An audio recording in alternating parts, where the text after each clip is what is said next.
एक गधा कुएं में गिर गया और जोर जोर से रेंकने लगा।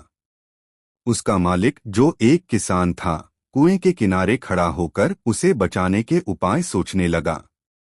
जब उसे कोई तरीका नहीं सूझा तो उसने हार मान ली और खुद को दिलासा देने लगा, गधा अब बूढ़ा हो चुका है, यह अब मेरे किसी काम का नहीं रहा, इसे यूं ही छोड़ देना चाहिए। वैसे भी मुझे किसी न किसी दिन इस कुएं को भरना ही था, तो इसे बचाने का कोई खास फायदा नहीं है। यह सोचकर उसने अपने पड़ोसियों की मदद ली और कुएं को भरना शुरू कर दिया। सभी के हाथों में फावड़े थे और वे मिट्टी, कंकड़ और कचरा कुएं में डालने लगे। गधा इस स्थिति से बहुत घबरा गया और भी तेज आवाज में चिल्लाने लगा।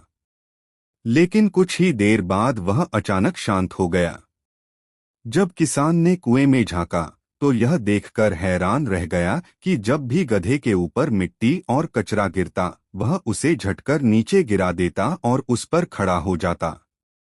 यह प्रक्रिया काफी देर तक चलती रही। किसान और उसके पड़ोसी मिट्टी और कचरा डालते रहे और गधा उसे झाड़कर धीरे धीरे ऊपर चढ़ता गया।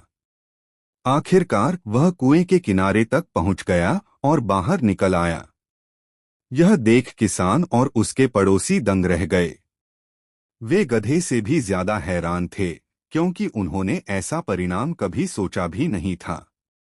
कहानी से सीख: जीवन में हमें भी ऐसे हालात का सामना करना पड़ सकता है जब लोग हम पर कीचड़ उछालें, हमारी बदनामी करें और हमें गिराने की कोशिश करें। लेकिन इसका हल यह नहीं कि हम इन नकारात्मकताओं के नीचे दबकर रह जाएं, बल्कि हमें भी इन परेशानियों को झाड़कर, उनसे सीख लेकर और मजबूत बनकर आगे बढ़ते रहना चाहिए।